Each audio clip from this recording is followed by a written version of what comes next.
crazy story time about how my sister and I found out that we were hooking up with the same guy. So I was a freshman, my sister was a sophomore, and there was this really cute guy in her grade that I liked. But I could never find a way to talk to him because we weren't in the same grade and had none of the same classes. And my sister and I were not close at all. Like, we didn't tell each other shit, we didn't really talk to each other or anything. So by that being said, we never told each other about the boys that we liked. We just didn't have that bond.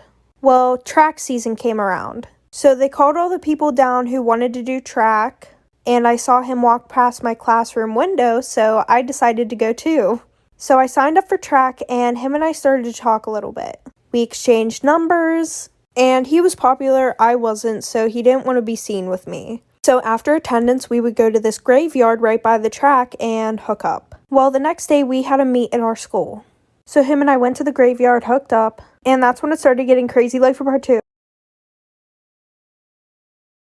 Part 2. So on our way back from doing our thing, we had saw a group of kids that were behind this bush and they were chiefing. And we didn't think that they saw us because we were like, oh, they're just smoking, like whatever. So I go back to the meet, everything is good until the end of the meet. One of my best friends sends me this picture that I guess somebody posted on their story. And it was a picture of me and the kid hooking up. And next thing I know, my sister is blowing up my phone. And like I said, my sister and I didn't have a good bond, so I didn't give a shit what she had to say because I didn't know. So then I got home. And as soon as I walked into my room, my sister was literally waiting there for me. And she's like, what the fuck is wrong with you? Like, him and I are in a relationship. And I'm like, bitch, what the fuck? And she was like, well, it's on the down low, but we're in a relationship. What the fuck is wrong with you? You're a whore. So then she decides to drive both of us over to his house. So we all decided to just stay away from each other. But then they got back together. So I just figured that wasn't fair, and I'm still hooking up with him while they're together. This is why you should never leave the table when you're on a blind date. One of my best friends and I worked at the same restaurant. When I came in later that day for my shift, she told me a crazy story. She said that her first table were this guy and this girl, and she could tell they were on a first date. The girl was nervous, so she ordered a glass of wine. As far as she knew, the date seemed to be going well, and the girl got up to go to the bathroom. Right when my friend was about to come over and bring the silverware, she saw him put something in her wine.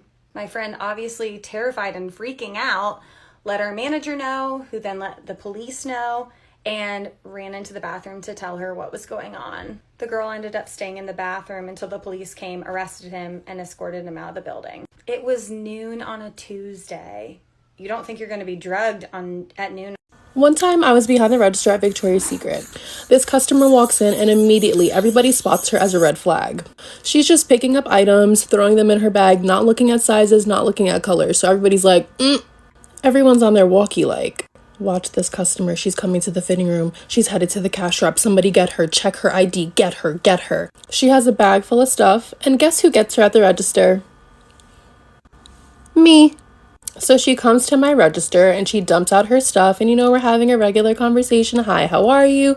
Yada, yada, yada. Her total comes up to probably between $700 to $900. It was expensive. My manager is at the register next to me, talking to me on the walkie. Ashley, make sure you get that ID. Don't matter what she's using, make sure you get that ID. So I ask her for the ID because she's paying credit. Why do you need to ask for my ID? Just take it, run it. I'm like, no, ma'am, I'm sorry. I need your ID for the purchase. She starts to raise her voice at me. So she's raising her voice at me, and I'm like, but I just couldn't, y'all. So I was like, I can raise my voice too. Do you want to play this game? Because I'll win, promise. And she's like, oh, well, what time do you get off work? And I'm like, I'm closing. I'm actually getting off at 11. Would you like to pick me up? And then she calls me stupid. She's like, you're fucking stupid. And I'm like, okay, you know what? I'm gonna eat that. Then she calls me a dumb bitch. Whew. So I took a deep breath. And I said, fuck you, you dumbass bitch. Your broke ass can't even afford these motherfucking clothes, and you over here trying to scam me. Fuck off my line. And honestly, me and her just started going back and forth at each other like, My manager's like, go to the back. I'm still cursing her out as I'm walking to the back of the store. I really thought I would get fired, but I actually didn't.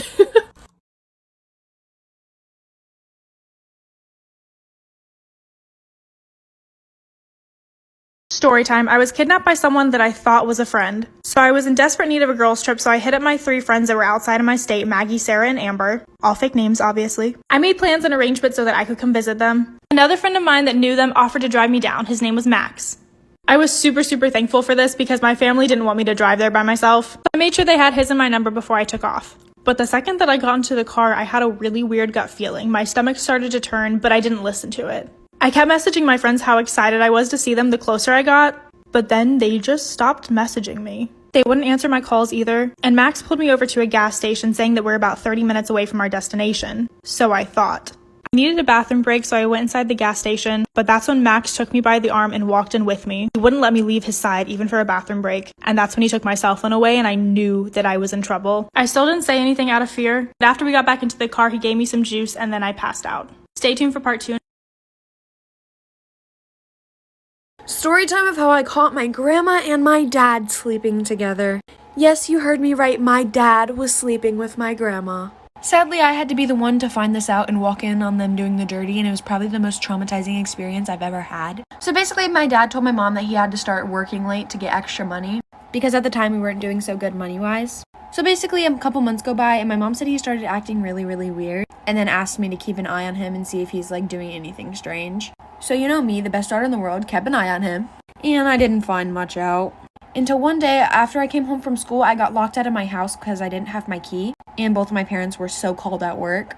So I told my mom, and she works an hour away, so she couldn't come get me. And so I just had a friend drop me off at my grandma's house. So I tried calling my grandma, but she didn't answer, so I decided I was just gonna go anyways. I go through the back door like I always do, and I wanted to sneak up on her and give her a hug. So I try to be as quiet as I can, and I walk in the room and see my grandma and my dad butt naked on the bed. I'm running out of time. Late for part 2. Part 2 of how I found out that my dad was sleeping with my grandma. So continuing on with the story, I walk in on my dad and my grandma butt naked sleeping with each other. And by sleeping, you guys know what I mean. Oh, did I forget to mention that that's also my dad's mom? So I caught my dad sleeping with his mom. Mind you, my grandma's 55 and my dad is 32. I mean, I guess it's not that big of an age gap. So back to the story, my first reaction was to take out my phone and start filming it. And my dad and grandma did not like that. But I just kept filming. My exact words were, I need receipts. By this time, they're both under the blanket trying to get dressed, without me seeing their wings and hoo-has and titty-tas. At this moment, I was like, wait, I could be having the dream life right now. I could blackmail these two into anything at this moment. Then I was like, nah, I love my mom a little more than that. So I started thinking for a second about what I wanted to do. Then I book it out the house and send the videos to my mom. They did get a divorce. My dad lives with my grandma, and I do occasionally see him, but I live with my mom. Story time about how my fiance broke off our wedding because of my best friend.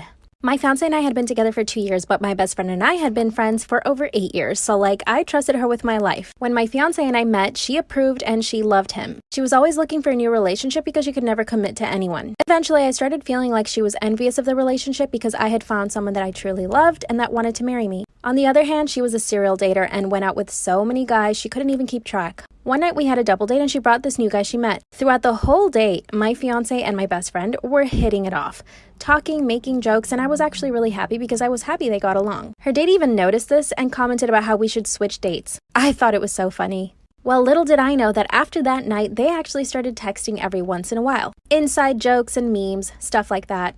I did know about it and I thought it was really cute and I was so happy that they were getting along. After all, she was going to be the godmother of our future children. One day I saw she sent him a picture through text message. You'll never guess what I found. Come back for part 2. Part 2. So I noticed my best friend sent my fiance a picture and he was in the bathroom, so I went ahead and opened the picture. You guys, it was a selfie of her wrapped in a towel fresh out of the shower. So of course I show it to him and he's like, oh my god, why would she send that? He totally played it off like he had no idea why she would send that to him. So I call my best friend and I say, hey, did you just send my fiance this picture? She hesitated for a second and then she's like, oh my god, please don't tell me I sent him the picture by mistake. And I was like, yeah, you sent him a picture of you in a towel. And she said, I'm so mortified, I'm so sorry, I meant to send it to somebody else. And then she's like, you believe me, right? And part of me didn't want to, but part of me had to. I couldn't believe that my best friend would do that, so I said, yeah, of course I believe you. And she completely changed the subject and told me about the guy that she was currently seeing who she actually meant to send the picture to. A few weeks passed by and my fiance says he has to go on a work trip. Weirdly enough, she said she was going to go on a trip with a guy that she had just met. I asked her to meet the guy before they actually went on a trip and she said no because he's really shy. Can you believe they went on this trip together? Come back for part 3. Part 3. So my best friend and my fiance go on a trip by themselves behind my back. The whole time they were on their trips, I thought he was on a work trip and I thought she was with some dude. Because of the time difference, my fiance kept saying that he couldn't FaceTime, so we would just talk on the phone. The conversations were really short and he was acting really strange. He told me he was on a work trip to London, and because the whole thing felt so strange, I decided to call his mom. So I call her and I'm like, hey, where did he travel to again?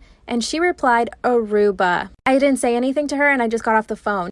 I knew he was lying. And I knew my best friend was in Aruba. I connected the dots and realized they were both on a vacation together. The day that he was supposed to fly in, I showed up to the airport knowing that he was coming from Aruba. And I see them walking out to arrivals hand in hand. They saw me right away, and my best friend literally ran away. That's when he told me that he no longer wanted to be with me and that he wanted to be with my best friend. I had already paid for the wedding. He was such a coward. 2 months later, I found out she cheated on him, and he came back to me. I said no.